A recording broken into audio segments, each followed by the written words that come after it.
Hey, what's going on, you guys? Welcome to another episode. Today, we are going to talk about porn addiction, what causes it, what is the science behind it. But first, I want to give you guys just my own personal take on it. Now, some people are going to disagree with me. You know, some people really like it.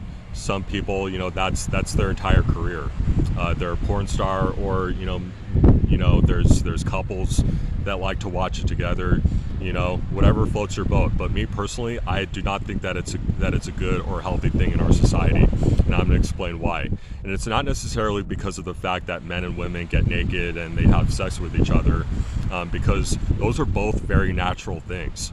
There's nothing wrong with that at all. But what I do take issue with it is how readily available it is to people at any given moment. Right? It's that instant dopamine release that you get. If you watch it 2 or 3 hours a day, maybe more.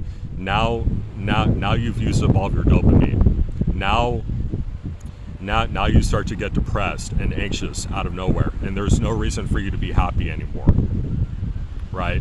But let's go ahead and get to the beginning of pornography, because it started with magazines, right? And then it went to movies and TV shows, and then to the internet. And now we have it on our phones 24/7, openly available to us at any time. My biggest concern is that it's not that it arouses anybody or that it gets anybody addicted, but the fact that it can lead to so many other things, right? Even if you're in a relationship with somebody right now, even if you have a girlfriend or you're married, and that person checks all of your boxes and they're just absolutely perfect for you, well, you're going to get bored. You are going to want to experiment, and you're gonna want to have sex with different women. And then eventually you're going to get bored of that, and you're going to want to experiment with let's just say different things, right? That's where this has gone. Is now people have different sexualities. Now you can be anything that you want. Now you can change your sex, and you can be into all these different things. And now it's even so severe to the point where people are starting to normalize pedophilia. Our society is now trying to normalize adults wanting to have sex with children. That's where all of this has gone. But it once started as a very harmless thing. Just something where men can get instant pleasure from. Right? But I just think that it's a net negative for our society.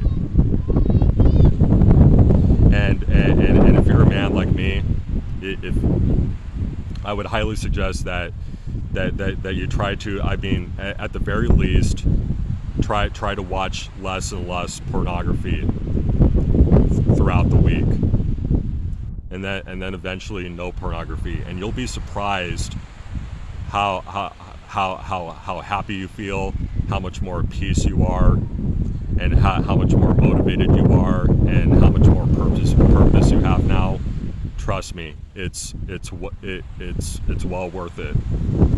Coming from somebody like me who's struggled with it his whole life. And if you go to church, you might find some guys at your church that are on their moral high horse right now, going, well, I don't know what's wrong with you, but I've never been addicted to pornography. I've never watched pornography. I don't lust after other women. Okay, well, good for you. Congratulations. But that's not most men. Most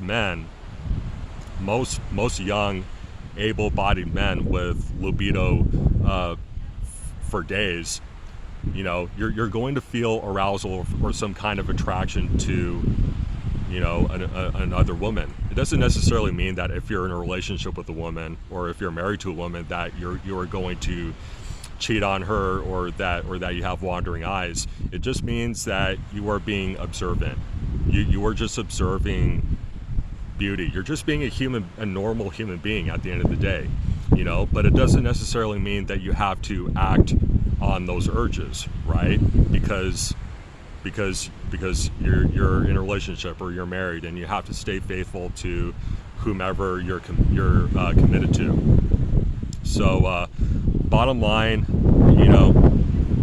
I think let's go ahead and get into the scientific components to porn addiction, if I haven't touched on it already. Number one, that's very obvious, is the dopamine release. If you use up all of your dopamine because you've watched porn for hours on end, well, then now you don't have any reason to be happy. The other component is epinephrine. I hope that I spelled that I hope I pronounced that correctly, but it's this hormone that you get that helps produce that adrenaline rush that you get when you're excited about something coming out, right? Maybe you're excited about an actress or a woman or a female musician that's going to get naked for a magazine, or for or she's going to do a nude scene for a movie, right? That's where epinephrine comes in, right? That's where all that excitement starts to come in. But the one thing that I will say about the way that pornography was 15 or 20 years ago is that at least you weren't always getting that instant release, right? At least you had to wait. Now you don't have to wait anymore, and it's causing a lot of men to be very complacent and very just corrupted. Now we have this very compromised belief on what we think on what we think the meaning of sex is, or what love is, or what real romance is between a man and a woman, right? So that's my take on it. I don't think that it's a good and healthy thing, but let me know what you guys think in the comments. Feel free to message me about your opinions on it. I'll be happy to read them and take in different perspectives. But I got to go ahead and get going and move on with the rest of my day. But so I hope that you guys have a great rest of your day. I hope that you you found this episode valuable. I hope that it made you think a little bit differently about pornography, and if it did, share it with your friends and your family. Subscribe to me on YouTube at Collectively Fearless. Follow me on Instagram at itsmanny_ice. And as always, I will talk to you guys again soon. And I love you, and I will see you again next time.